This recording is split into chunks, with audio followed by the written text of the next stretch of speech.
For the Montreal Alouettes, it was an opportunity at home to get the ball rolling, and another home victory here, but the rain made everything slow down just a little bit too much as the players waited for over an hour and a half. The snacks were alive and well in the locker rooms, Duane Ford, as everybody killed some time and allowed themselves to get a little bit comfortable going into this Week 4 matchup in the Canadian Football League, as you end up seeing tonight the Winnipeg Blue Bombers, after a very difficult game last Thursday against the BC Lions, get back to what the Bombers do so well, which is being able, of course, to run the football, but allowing Zach Collaros to work off play action and just absolutely sink the dagger into the heart of the opposing defense. Yeah, they really did. And the phrase that kind of sums it up is imposing your will. Obviously, they were much better at the line of scrimmage after giving up 7 sacks against BC last week.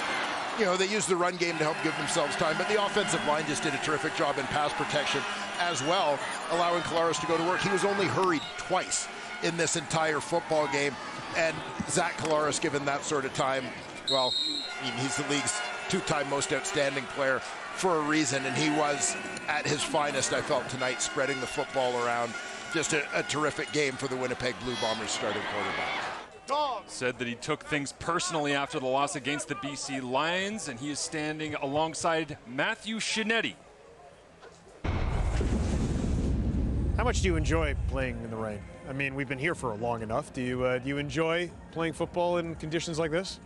I don't know. I don't really like it, no. It's not great. It's not very fun. But I imagine it's a little better when you win. It's good when you win. We were saying before the game, it'd be cool to play on a field where it was grass, you know, and the offense had the advantage, you know, because it would be a little muddy, but it was good. It was, you know, waiting in there for as long as we did. It's a testament to our guys for staying focused, and you know, our defense was unbelievable all night long, made it really hard for their offense. Obviously only gave up 3 points. We did enough offensively. You know, Brady did a great job. Greg did a great job when he was out there, and our offensive line really pounded them, so it was awesome. So I imagine then the efficiency of the offense when you get the running game going like that, and we talked about being able to hit Wolotarski on those passes, especially in the corner, and Schoen, just shows how efficient you guys can be regardless of the elements. Yeah, it was a great route by Wally and a great route by Dalton there. You know, Buck trusting us to complete those ones in this type of weather was awesome too. And but again, I thought we were, you know, unbelievable up front all night long, and did enough to win. Finally, I'll ask you the headline question. Everyone was wondering what the response would be after that BC game. How happy were you to see not just the offense but the defense play the way they did too? We're just happy to get a victory, and like I said, you know, special teams all night long. The punting was unbelievable. Serge made a couple or a field goal for us there, and again, in situations like this, in this type of weather, it's always tough. So it was just a great team win. Go get dry. Give me a hug. I'll see you later. Oh, a big hug for Matthew Shinetti there at the end of the pack. Big wet hug. Those guys spent a lot of time around each other tonight because of the delay, so I'm not surprised to be able to see that. Big plays offensively, of course, the passing game, that's been a huge advantage for the Bombers so far this year, 12 of them coming in between offense and special teams. But it was the running game when you just wanted to burn some clock and wear out that Montreal front.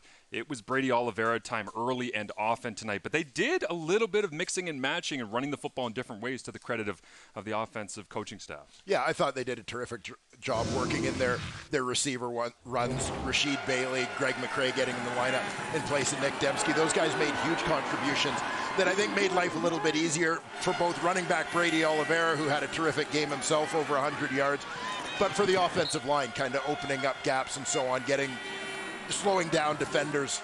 A guy like Armando Sewell, who wants to just get north-south and get into that backfield, he couldn't, because he had to defend sideline to sideline. And so a very well-called game, and I thought a terrific response game for the Winnipeg Blue Bombers in terms of establishing who they are. The man that did the majority of the running, as you said, Duane, over 100 yards on the evening, had 19 through the air as well. He is down at field level with Matthew Shinetti. I don't mean to recycle a question, but I just asked Zach if he likes playing in this weather. Do you, knowing that part of your job when the elements are like this is that you're going to have to start the offense by holding the rock? Man, I love it. This offensive line, they love it. We know in these weather conditions, whether it's rain or snow, we turn up even more in this weather. So it was fun out there. It was a good group effort. That offensive line played amazing today, and we were able to move the ball. So what was the key as all of this was going on and you were waiting, what was the key to kind of staying ready?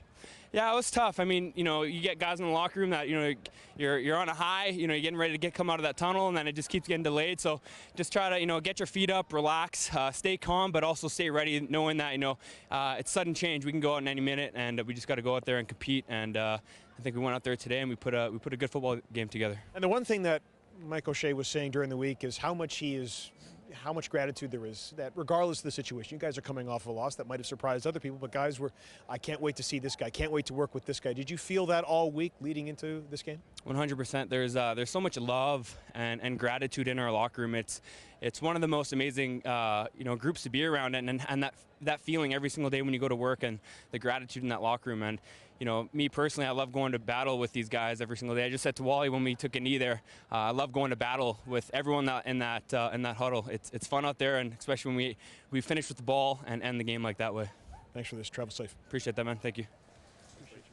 For the Winnipeg Blue Bombers, they will face the Calgary Stampeders coming up next. And for these Montreal Alouettes, first loss of the season, but still a solid performance, all things considered. A lot of potential. They take on the BC Lions, potentially still undefeated BC Lions, depending on what happens on Monday Night Football against the Toronto Argonauts for BC. Regardless, that's a long trip for Montreal, and we will see what that result shakes out heading into week number 5 of the Canadian Football League season.